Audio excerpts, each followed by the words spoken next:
başkenti Halep devriminde aynı zamanda sembol şekli düşmesi durumunda Esad karşıtı devrimin seyri sona mı erecek?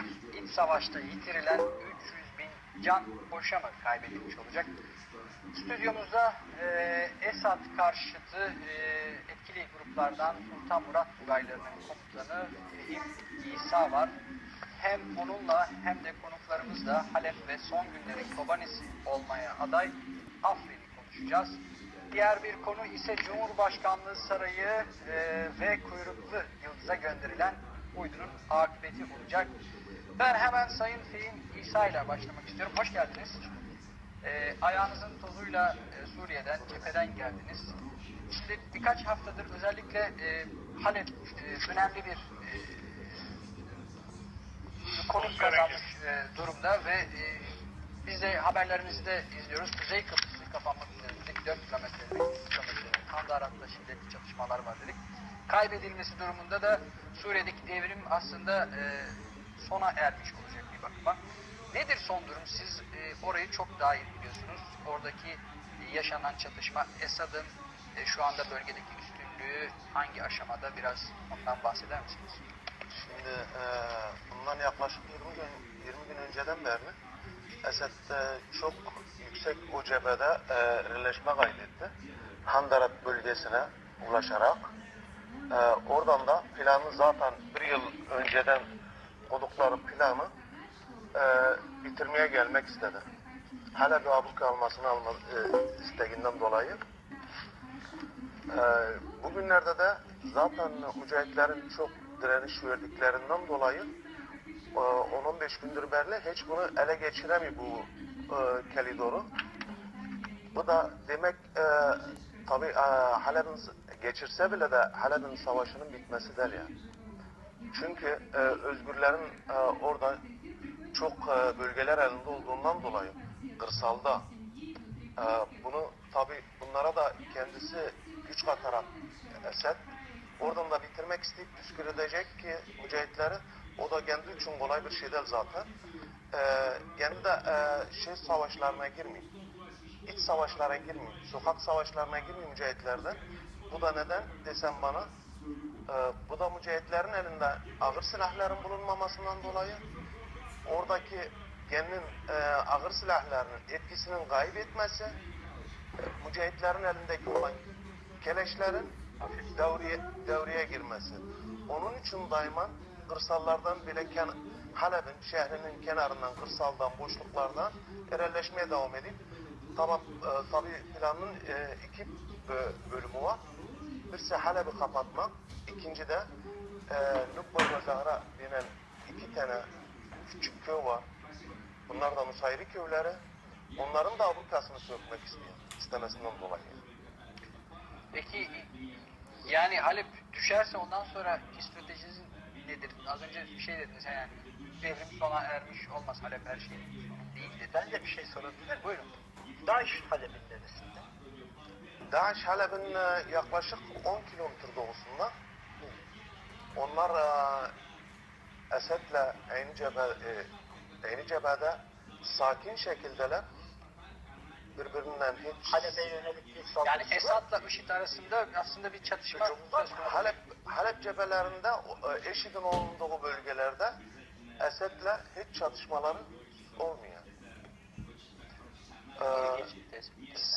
Senin soruna döneyim Murat Bey.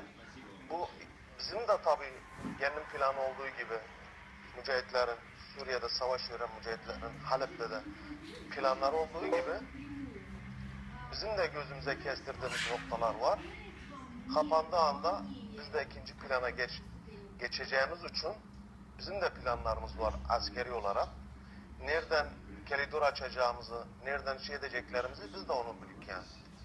Peki ağır silahlar ve diğer silahlar konusunda geçtiğimiz günlerde, aylarda, geçtiğimiz ay aslında oluşan toplantıda koalisyon güçleri işte Özgür Suriye ordusunu ve ılımlı muhalifleri silahlandıracağı yönünde açıklamalar vardı.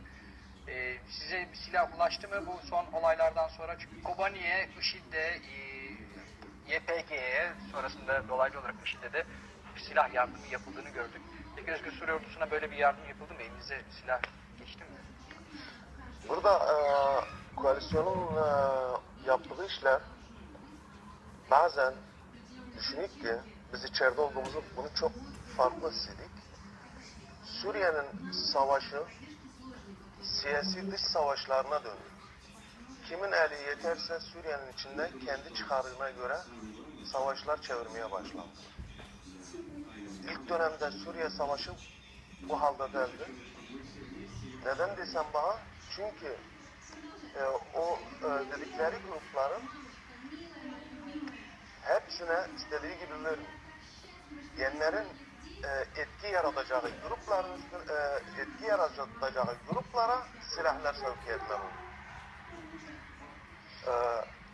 Bu demek ki Suriye'nin üzerinde, yani ben ondan dolayı o lafı söyledim, o sözleri söyledim ki Suriye'nin savaşı daha başka tavır almaya başladı. Hesaplaşma tavrı meydan oldu Suriye'nin savaşı. Ama benim büyük bir inancım var. Sonunda halk yani kazanacak bir savaş. Kimden etse halk kazanacak yani. Tabii millet bomba atmadan, vurmadan millet tükenmez. Şimdi 4 yıldır beri Suriye'nin savaşı sürdüğünden dolayı 10 yaşındaki çocuklar 14-15 yaşına geldiler. Bu savaş çok sürdükçe Orta Doğu'da müstakbelde felaket yaratabilir. Ne tür bir felaket yaratır mesela, ne manada? Şimdi bu çocukların yakından silah temasları bunların uzman olduğu döneme gelecek. Yani Savaşçı bir jenerasyon aslında. Yetiştiği döneme gelecek. yani büyüdüğü döneme gelecek. yetiştiği döneme. Şimdi bu söylediğim çocuk 15 yaşına ulaşan çocuk yarın 2-3 yıl yine sürse 17-18 yaşında bir adam, insan olacak yani. Ben şunu sorabilir miyim şimdi? Buyur. Askeri olarak baktığımızda bir tarafta Esad ordusunun silahları var. Ağır silahlarıyla saldırıyor. Öbür tarafta 4 yıldır Annan planı uygulanmadı. Ağır silahlar geri çekilmedi.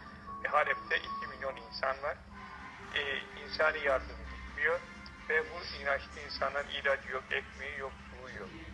Bu taraftan da Esad, ben sizinle barış yaparım diyor. Özgür Suriye ordusu da bunu reddetti malumunuz olduğu üzere. Şimdi bu savaşın 4 yıldır bu kadar insanın ölmesine rağmen neden uluslararası toplum bunu görmüyor? İkincisi, nasıl olur da Özgür Suriye ordusu hangi silahlar verilirse, örneğin işte tank savaş silahları mı, hangi silahlarla Esad mağlup edilir? Şimdi zaten en güçlü geldiği bir yıldan önce, bir yıldır beri bastırarak Halep'i içinde savaşı bitirip Abruka'yı almak istediği planlarından dolayı bunun planının birisi katliam yaparak Esed uçaklarla Onu söylüyorum işte. Yani uçak savar